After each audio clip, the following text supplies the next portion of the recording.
the commitment to focus primarily on the emotional world of our character. Notice how in this shot, we're slightly clipping the top of his head with the top wall of the composition.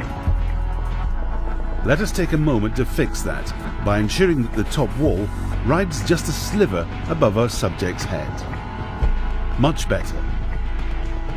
The actor's face is the main tool used to convey information when you're in this close.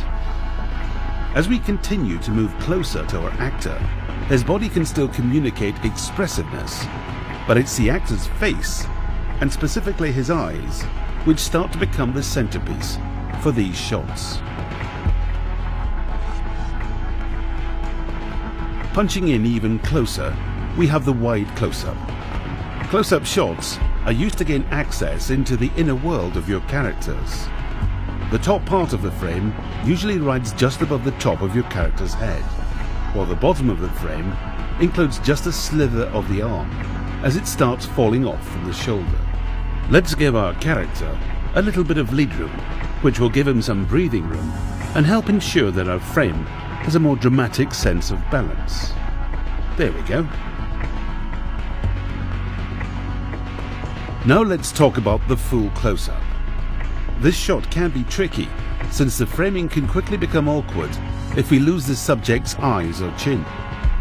As a general rule of thumb, you want to keep the subject's eyes in the top 2/3 of the frame, and you don't want to clip the subject's chin with the bottom frame of the composition.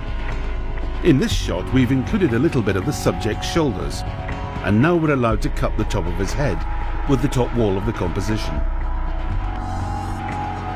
A medium close-up.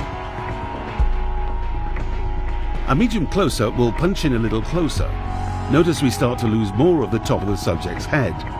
His chin is also getting dangerously close to the bottom wall of the frame.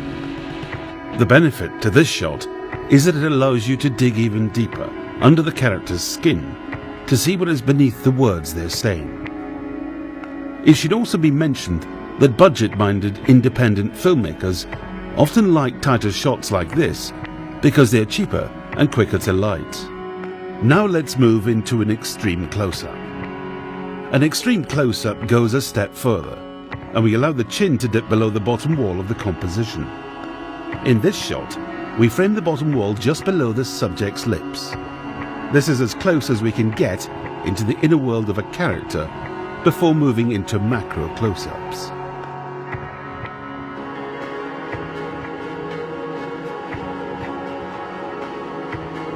Macro close-ups. Macro close-ups allow us to feature a particular part of the body.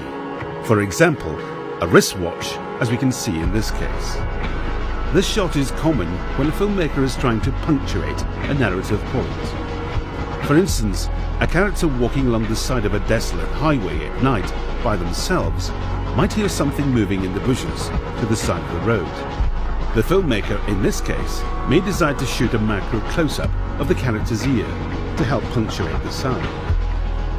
There are no absolute rules for framing heights. Many filmmakers will simplify framing height terminology by using only 3 loose terms: full shot, medium shot, and close-up.